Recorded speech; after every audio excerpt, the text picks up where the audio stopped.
আসসালামু আলাইকুম ও রহমতুল্লাহি ওয়া বারাকাতুহু। 2024 সালের মুহররম মাসের আইয়ামে বীজের রোজা কত তারিখে ও কী বারে?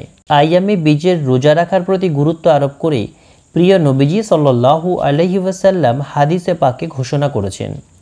হযরত আবু যর রাদিয়াল্লাহু তাআলা আনহু বর্ণনা করেন, রাসূলুল্লাহ সাল্লাল্লাহু আলাইহি ওয়াসাল্লাম বলেছেন, যে ব্যক্তি প্রতি মাসে 3টি রোজা রাখলো সে যেন সারা বছরই রোজা রাখলো। অতঃপর এর সমর্থনে আল্লাহ তাআলা তাঁর কিতাবে অর্থাৎ পবিত্র আল কুরআনের মধ্যে নাজিল করেছেন, যে একটি নেকি নিয়ে আসে তার জন্য রয়েছে তার 10 গুণ, অতএব একদিন 10 দিনের সমান। হযরত আব্দুল্লাহ রাদিয়াল্লাহু তাআলা আনহু বর্ণনা করেন, রাসূলুল্লাহ সাল্লাল্লাহু আলাইহি ওয়াসাল্লাম প্রত্যেক মাসে 3 দিন রোজা রাখতেন। হযরত ইবনু মিনহাল আল কাইসি তাঁর পিতার সূত্রে বর্ণনা করেন, রাসূলুল্লাহ সাল্লাল্লাহু আলাইহি ওয়াসাল্লাম আমাদের আইয়ামে বীজের রোজা রাখার ব্যাপারে নসিহত করেছেন। আমরা যেন তা মাসের 13, 14 ও 15 তারিখে পালন করে থাকি। তিনি আরও বলেছেন, এটা সারা বছর রোজা রাখার মতোই। এছাড়াও আইয়ামে বীজের রোজা সম্পর্কে বর্ণিত আছে যে হযরত আদম আলাইহি ওয়াসাল্লাম ও মা হাওয়া আলাইহি ওয়াসাল্লাম বেহেশতের নিষিদ্ধ গাছের ফল খাওয়ার পর তাদের শরীর থেকে জান্নাতি পোশাক চলে যায় আর তাদের শরীরের রঙও কুৎসিত হয়ে যায়।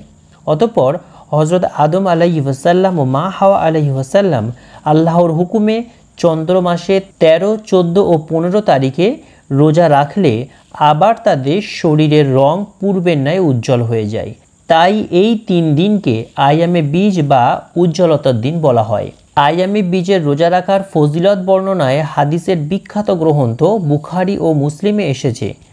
রাসূলুল্লাহ সাল্লাল্লাহু আলাইহি ওয়াসাল্লাম বলেছেন, প্রত্যেক মাসে 3 দিন রোজা পালন সারা বছর রোজা পালনের সমান। যাই হোক, 2024 সালের আইয়ামে বীজের রোজা কত তারিখে ও কী বারে রাখতে হবে?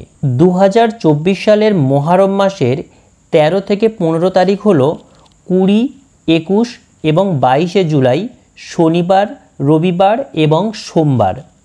যারা আইয়ামে বীজের এই 3 দিন রোজা রাখবেন তাদের জন্য 19 জুলাই শুক্রবার দিবাগত রাতেই সেহরি খেতে হবে। আল্লাহ তাআলা মুসলিম উম্মাহকে প্রত্যেক আরবি মাসে 13, 14 ও 15 তারিখ আইয়ামে বীজের রোজা রাখার তৌফিক দান করুন। আমিন।